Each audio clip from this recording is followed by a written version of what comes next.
We have named it poo, and in this poo we assume that there is no performance, no action, no action. But with reference to another level of awareness, which will be the self-referral for this in terms of this and in terms of this both.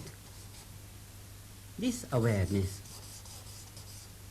because we have seen two values in this structure of knowledge. Now we get another new structure of knowledge in which can be and which must be with reference to this and this at the same time. That means it has in its structure the self-referral value of this and this.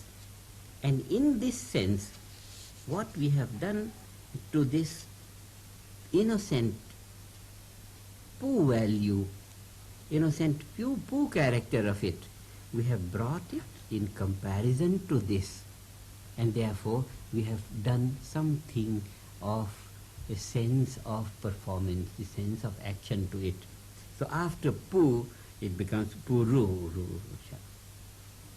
So the name of this as purusha is defines for us.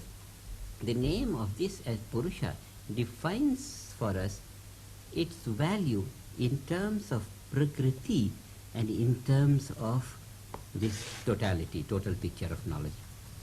So purusha and prakriti, these two names we give to the two distinct qualities of pure knowledge, the structure of pure knowledge, which is the life of every point of creation. Because creation is, in its ultimate analysis, the field of pure knowledge. And the pure knowledge is now seen in this picture in terms of three structures of pure knowledge. This is still pure knowledge, this is still pure knowledge, this is still pure knowledge, but we can see intellectually some kind of differentiations possible in these three structures. So we can say this is the holistic structure of pure knowledge, and this is that part of the holistic structure of pure knowledge which is pertaining to the complete unmanifest value. And this is that part of the structure of pure knowledge, part of this, which is pertaining to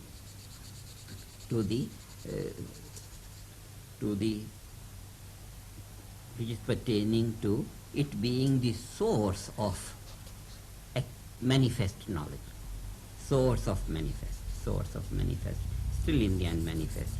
But in this, it's not the source of the manifest, it is this which is the source of the manifest, even though this is almost the same, and even though this is just the same value of this, only off by it. You come this and you create a liveliness on the opposite side of it. This is how, looking to in great details in the structure of consciousness, we locate these two fundamental structures of pure knowledge, and from here all these different, say, 8 prakritis and all that huge structure. So the different structures of knowledge, and one structure of knowledge, the source of all these structures, and one structure of knowledge which is completely a witness to all this, and one whole thing which takes in its structure the totality of it, devours everything. And the devourer of the whole, say, Brahman consciousness, or it means great, the great, grand structure of pure knowledge. So here we'll make a difference in this, in this kind of thing.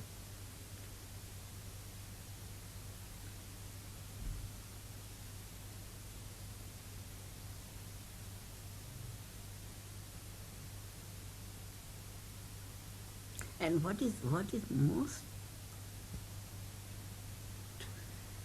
enlightening today is that the picture of the world in view of the picture of the unmanifest. Picture of the manifest in terms of the picture of the unmanifest.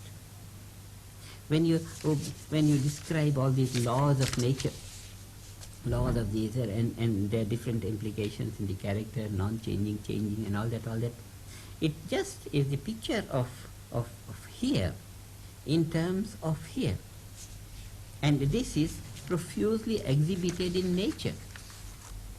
Profusely exhibited in nature, that all these states of excitation, if we take them to be just a tree, and then state of these roots here.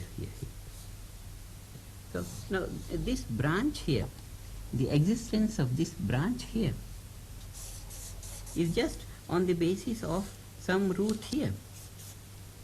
And in the root here, one little whisper orders this branch to bring out a mango. So the emergence of this whole tree of the universe comes from whispers in the unmanifest, whisper of the sap.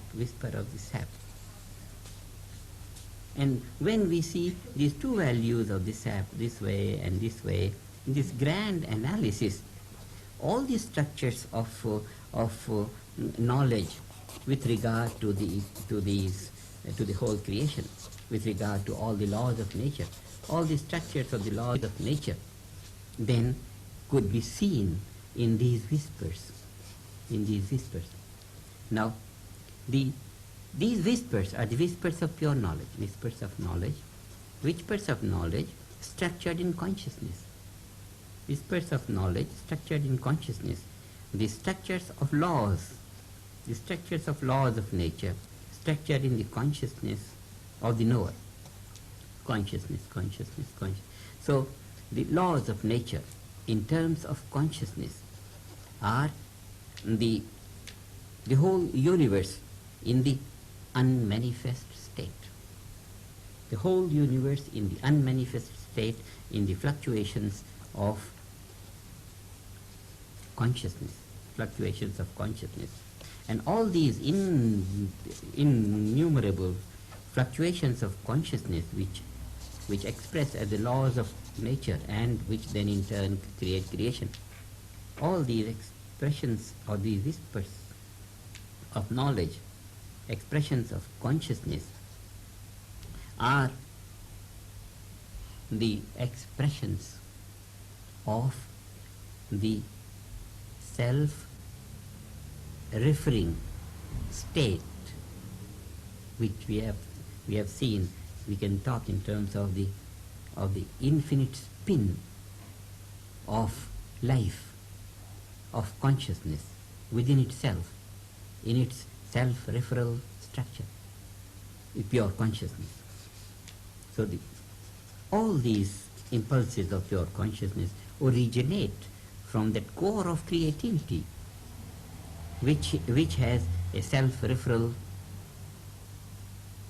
structure, self-referring mechanics in the structure of pure knowledge or in the structure of pure consciousness. So eventually we come to all these multiples existing in the nature of the silent consciousness, transcendental consciousness, and all these multiples in the nature of the silent consciousness have their origin in the pure nature of consciousness, which is just that self-referral. So now we have found one place by handling which we can handle the whole universe. And this is the joy of knowledge, that it can organize the entirety from within its own silent structure, within its own holistic, unified, united, integrated state.